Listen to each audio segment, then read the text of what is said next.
আসসালামু আলাইকুম ওয়া রাহমাতুল্লাহি ওয়া বারাকাতুহু। প্রিয় দর্শক, সেদিন যেই বিষয়টা নিয়ে চোখ দিয়ে পানি এসেছিল, যেই বিষয়টা বলতে গিয়ে আমার হৃদয়ের মধ্যে কন্দন এসেছিল যে এই যদি হয় ২৪-এর আন্দোলন সংগ্রামের অংশীদারীদের মধ্যে একে অপরের সাথে ভুল বুঝাবুঝি, যেটা সাংবাদিক ইলিয়াস হোসেন ভুল করে জামাতের আমিরকে কটাক্ষ করেছেন, যে কটাক্ষটা ইলিয়াস ভাইয়ের জন্য মানানসই না। কারণ ইলিয়াস ভাই একজন বিচক্ষণ সাংবাদিক, তার কাছ থেকে আরেকটু বিচক্ষণ, আরেকটু সতর্কতামূলক, আরেকটু আবেগের চাইতে বাস্তবতা, যে ডাক্তার শফিকুর রহমান জামাতের সর্বোচ্চ শীর্ষ নেতা এবং ২৪-এর আন্দোলনে এই স্বৈরাচার হাসিনাকে ভারত পাঠানোর পিছনে যার সবচাইতে বড় অবদান, সেটা সকল মিডিয়া, সকল তথ্য থেকে, জাতিসংঘ থেকে শুরু করে সব জায়গা থেকে রিপোর্টটা এসেছে। জামাত শিবিরই সবচাইতে বড় শক্তি রেখেছিলেন ২৪-এ হাসিনাকে বিতাড়ন করার জন্য। কারণ এর ৪ দিন আগে জামাত এবং শিবিরকে ব্যান করে নিষিদ্ধ করেছিলেন শেখ হাসিনা। আর সেদিন যখন জামাত আর শিবিরের নেতাদের পিঠটা ওয়ালে ঠেকে গিয়েছে, তখন তো আর তারা পিছে যেতে পারবে না, সামনে যেতে হবে। সামনে যাওয়ার জন্যই তারা শেখ হাসিনাকে উৎখাত ছাড়া জামাত শিবিরের হাতে আর কোনো ওয়ে বা রাস্তা ছিল না। বিএনপি এবং বর্তমান তরুণ সমাজ যারা নতুন রাজনৈতিক দল গঠন করেছেন, তারা সকলেই ছিলেন, কিন্তু মূল মাস্টারমাইন্ড, মূল পরিকল্পনা, মূল শক্তি অর্জন কে? লক্ষ লক্ষ তরুণ তরুণীদেরকে রাস্তার মধ্যে ৩ বেলা খাবার দিলেন, কে পানি দিলেন, কে খেজুর দিলেন, কে এই সেবাগুলা একেবারে সবার মাঝে পৌঁছালেন। আমরা অনেক মায়েদেরকে দেখছি, ওনারা ঘরে রান্না করে খাবার নিয়ে এসেছে, অনেক বোনেরা বাজার থেকে কিছু কিনে খাবার নিয়ে এসেছে। কিন্তু এটা কি কোটি কোটি মানুষের জন্য এনাফ? কোটি মানুষ যেখানে রাস্তায়, লক্ষ লক্ষ মানুষ প্রায় ১ মাস যাবৎ রাস্তায়, এই ১ মাসের পিছনে এই যে খাবার দিয়ে, পানি দিয়ে, এই যে তাদেরকে নিরাপত্তা দিয়ে রাখা, এটার পিছনেও তো একটা ফোর্স কাজ করেছে, এটার পিছনে তো একটা অর্গানাইজেশন কাজ করেছে। সেই অর্গানাইজেশনটা ছিল জামাত এবং শিবিরের। অন্যরা ছিলেন সহযোগী, কিন্তু অর্গানাইজ করে একেবারে সবার কাছে সেবাটা পৌঁছানোর দায়িত্বটা নিয়েছিলেন জামাত এবং শিবির। সেই জামাত শিবিরকে মুফতি হারুন ইজহার বলেছিলেন একটি শক্ত কথা।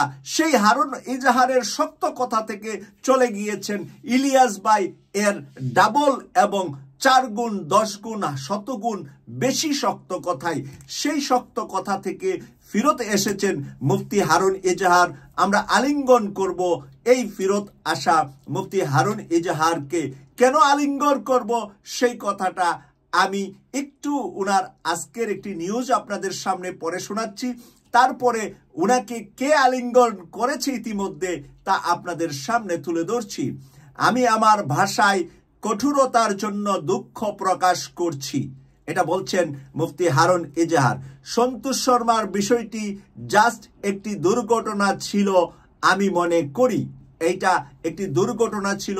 সন্তোষ শর্মা জামাতের অনুষ্ঠানে আসা, এটা জামাতের রাজনৈতিক হয়তোবা এখানে একটা মিস্টেক, বা এটা একটা তারা এইভাবে হয়তো ভাবে নাই যে সন্তোষ শর্মা আসলে সবাই মনে কষ্ট পাবে। এখন সন্তোষ শর্মাকে তারা দাওয়াত দিয়েছে পূজা উদযাপন কমিটির সেক্রেটারি জেনারেল হিসাবে, অন্য কোনো পরিচয়টা সেখানে জামাতের পক্ষ থেকে বলা হয়েছে। এরপরে মজার বিষয় হলো যে জামাতের অন্যান্য তরুণ নেতারা এটাকে দুঃখ প্রকাশও করে ফেলেছে, বলেছে যে সন্তোষ শর্মার এখানে আসাটা জন্য আমরা দুঃখ প্রকাশ করছি। ঢাকা মহানগর দক্ষিণের সেক্রেটারি ডক্টর শফিকুল ইসলাম মাসুদ ছিলেন ওই অনুষ্ঠানের উপস্থাপক, এবং তিনি বলেছিলেন যে এটা পূজা কমিটির সেক্রেটারি হিসাবে দাওয়াত দিয়েছি। আর ঢাকা মহানগরের উত্তরের সেক্রেটারি ডক্টর রেজাউল করিম, দেখেন দুইজনই কিন্তু ডক্টরেট করা, দক্ষিণের সেক্রেটারিও ডক্টরেট করা, উত্তরের সেক্রেটারিও ডক্টরেট করা। দক্ষিণের সেক্রেটারি দাওয়াত দিয়ে ভুল করেছেন এবং তিনি এটার বিশ্লেষণ করেছেন কেন দাওয়াতটা দেওয়া হয়েছে। আর উত্তরের সেক্রেটারি ডক্টর রেজাউল করিম বলেছে এটা আমাদের মিস্টেক হয়েছে, আমরা সামনের দিকে সতর্ক থাকব। এই সমস্ত বিষয়গুলা, এই সমস্ত বিতর্কিত বিষয় ব্যক্তিদের সাথে বসা বা ব্যক্তিদের সাথে নেওয়া। অপরদিকে দেখেন, ছাত্র শিবিরের সভাপতি জাহিদুল ইসলাম একজন তরুণ, সে ছিলেন 24-এর আন্দোলনের অন্যতম অধিনায়ক। সে তখন ছিলেন ছাত্র শিবিরের কেন্দ্রীয় সেক্রেটারি জেনারেল। আর সেক্রেটারিরাই কিন্তু লিয়াজু করে দল চালা, দলের আভ্যন্তরীণ সকল কিছু কন্ট্রোল করে। সেই সেক্রেটারি জেনারেলের নেতৃত্বে যেখানে স্বৈরাচার হাসিনা বিদায় নিয়েছে, সে ভুলবশত সন্তোষ শর্মার সাথে করমর্দন করেছে, হাত মিলিয়েছে। আর তার একটা স্বভাবজাত অভ্যাস হলো খুব বিনয়ের সাথে মানুষের সাথে মিশে, খুব বিনয়ের সাথে হাত মিলা। এখন সন্তোষ শর্মার সাথে ছাত্র শিবিরের সভাপতি বিনয়ের সাথে যে হাত মিলিয়েছে, এটা আমাদের ইলিয়াস ভাই, হারুন এজাহার ভাই আরো অনেকে সহ্য করতে পারেন নাই যে এটা হয়তোবা আমরা আরেকটু কাছের থেকে, জামাত থেকে, শিবির থেকে জেনে যদি কথা বলতাম, তাহলে কিন্তু আমাদের ভিতরে এরকম অনৈক্য বা এরকম কথাবার্তাগুলা আসতো না। এখন আমি দূর থেকে, লন্ডন থেকে, আরেকজন আমেরিকা থেকে বা আরেকজন ঢাকায়, তাদেরকে জিজ্ঞাসা না করে চট্টগ্রামে গিয়ে যদি মসজিদে বসে কোনো মিম্বরে দাঁড়িয়ে বক্তব্যটা দিয়ে ফেলে, তাহলে তো হবে না। কারণ আপনাকে কাছের থেকে জানতে হবে বিষয়টার রিয়েলিটিটা কি। রিয়েলিটিটা জানার পরে আপনি কথা বললে কথাটার ভিতরে কোনো কন্ট্রাডিকশন তৈরি হবে না, কোনো সংঘাত তৈরি হবে না, ভুল বুঝাবুঝি তৈরি হবে না, জাতির কাছে ভুল মেসেজ যাবে না। কিন্তু সর্বপ্রথমেই কথাটা নিয়ে এসেছিলেন মুফতি হারুন এজাহার, যার রেফারেন্স করেছিলেন সাংবাদিক ইলিয়াস হোসেন। এবার হারুন এজাহার বলছেন বিষয়টি এখানেই শুরু এবং এখানেই শেষ। যেটা শুরু হয়েছে এটা শেষ। জামাত একটি শহীদি কাফেলা। কে বলছেন? মুফতি হারুন এজাহার। জামাত মাজলুম, জামাতের উপর অন্যায় জুলুম হয়েছে, এটা মাজলুম। জামাত একটি শহীদি কাফেলা, জামাত মাজলুম। ইনশাআল্লাহ ঐক্য ও সমন্বয় অটুট থাকবে। ঐক্য, সমন্বয়, একে অপরের প্রতি ভালোবাসা অটুট থাকবে। আমার মধ্যে কোনো দুরভিসন্ধি বা বিদ্বেষ নাই। আমার মধ্যে কোনো বিদ্বেষ, দুরভিসন্ধি, কোনো খারাপ পরিকল্পনা জামাতের জন্য নাই। জামাতকে আল্লাহর জন্য ভালোবাসি।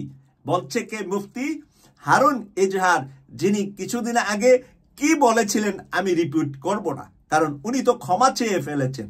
আমি যদি উনি একটা এমন কথা বলেছেন যে কথাটার জন্য জামাত শিবির যারা করেন তারা আবার শুনে আমার কাছ থেকে দুঃখ পাবে, সেই জন্য উনি কি বলেছিল সেটা আমি বললাম না।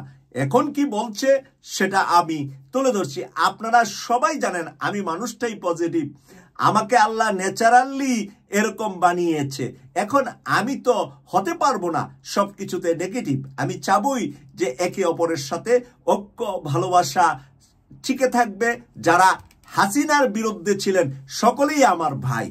প্রিয় দর্শক, এখানে লেগেছে জামাতকে আল্লাহর জন্য ভালোবাসি, আগামীতেও এই ভালোবাসা অব্যাহত থাকবে ইনশাআল্লাহ, এটাই আমার অবস্থান।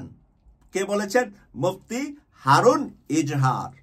আর ইতিমধ্যে যিনি হারুন এজাহারের বক্তব্যে রাগান্বিত হয়েছিলেন জামাতের উপরে, তিনি হলেন সাংবাদিক ইলিয়াস হোসেন। আর সাংবাদিক ইলিয়াস হোসেন ইতিমধ্যে আমরা দেখতে পাচ্ছি যে তিনি অনেক নরম ভদ্র হয়ে এখন জামাতের কাছে সরাসরি ক্ষমা চাবে, অথবা জামাতের আমিরকে ফোন করে সাংবাদিক ইলিয়াস হোসেন ক্ষমা চাবে বলে আমরা মনে করছি।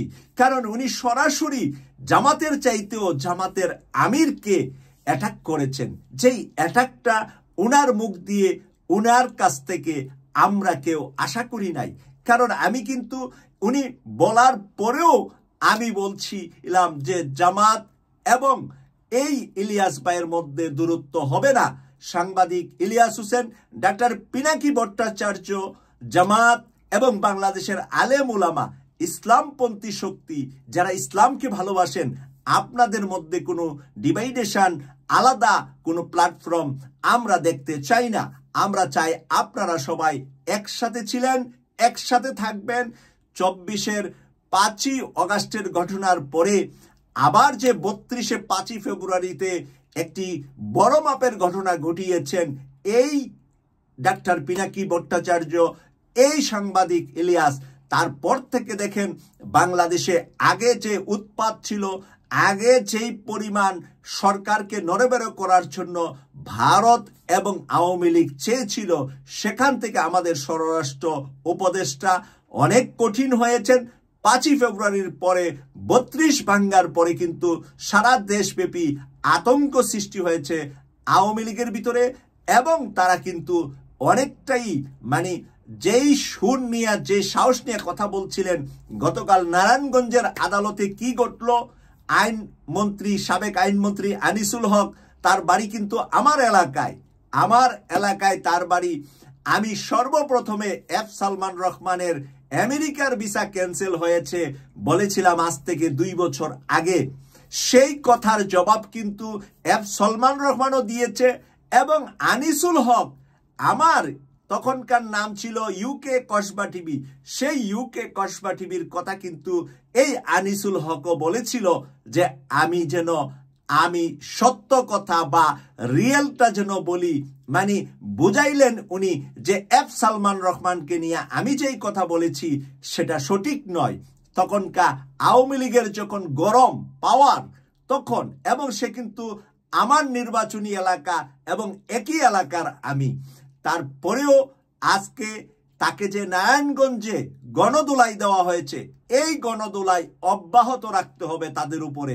এই গণদোলাই বন্ধ করা যাবে না তাদের উপরে, কারণ তারা আদালতে গিয়ে বলে আবার আমাদের দিন আসবে, তোমাদের পুলিশদের খবর আছে। কে বলেছে? শাহজাহান খান বলেছে।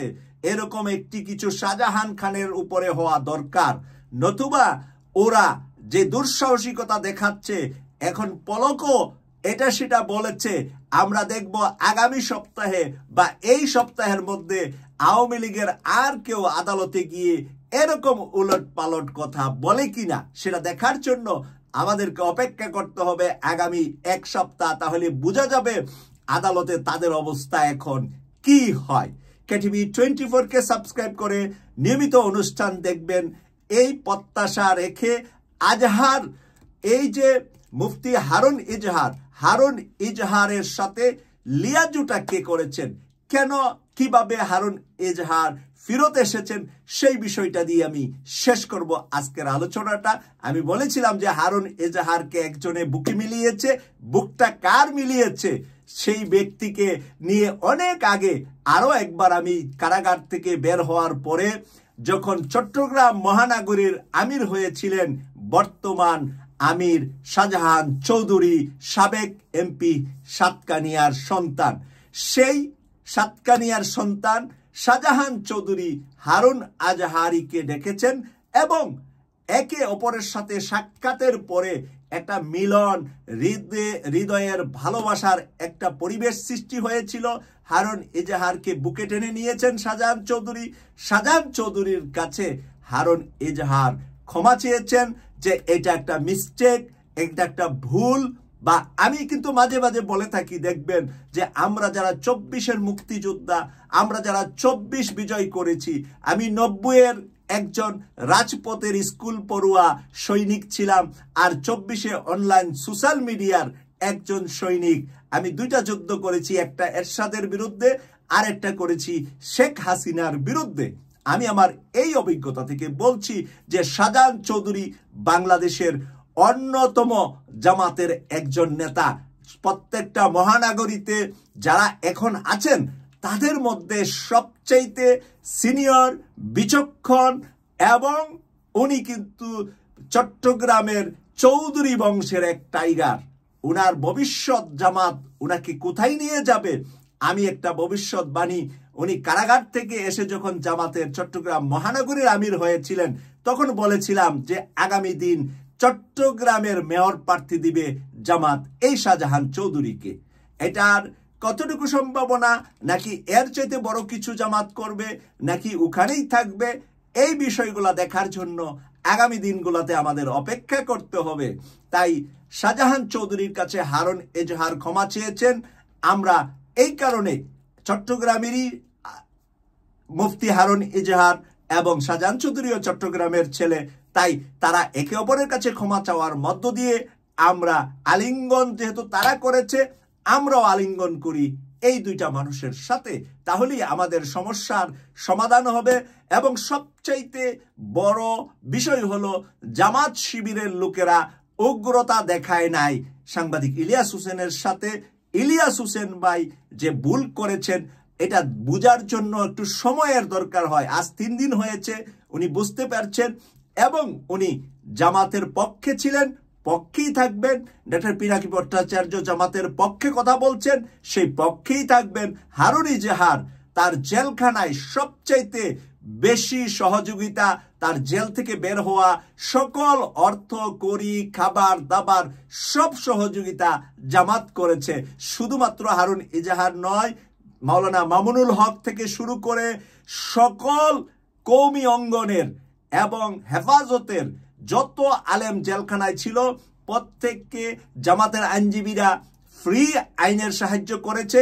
প্রত্যেককে জেলখানায় খাবার দাবারের জন্য টাকা পয়সা দিয়ে তাদেরকে ভালো রাখার চেষ্টা করেছে। তাদের বউ বাচ্চারা যাতে করে ঘরে খাবার দাবার পা, সেই জন্য জামাতের ফান্ড থেকে তাদের ঘরে বাজার পর্যন্ত পৌঁছিয়ে দিয়েছে। এখন সেই হারুন এজাহার কি করে জামাতের বিরুদ্ধে বা ডাক্তার শফিকুর রহমানের বিরুদ্ধে এত শক্ত কথা বলবেন? জামাত যদি এটা একজনকে দাওয়াত দিয়ে ভুলও করে ফেলে, এটা আমরা বলে দিতে পারি যে আগামীতে আপনারা এই মানুষগুলাকে দাওয়াত দিবেন না। কেটিভি 24-কে যারা ভালোবাসেন তাদেরকে অনুরোধ করব যে আপনারা প্রতিদিন একজন নতুন মানুষকে আমাদের চ্যানেলটি সাবস্ক্রাইব করাবেন, যাতে করে আমাদের চ্যানেলটা বিশ্বব্যাপী আরো বহু মানুষের কাছে আমাদের কথাগুলা পৌঁছাতে পারি। ধন্যবাদ সবাইকে। আমি সৈয়দ মাসুক, লন্ডন থেকে। আল্লাহ হাফেজ।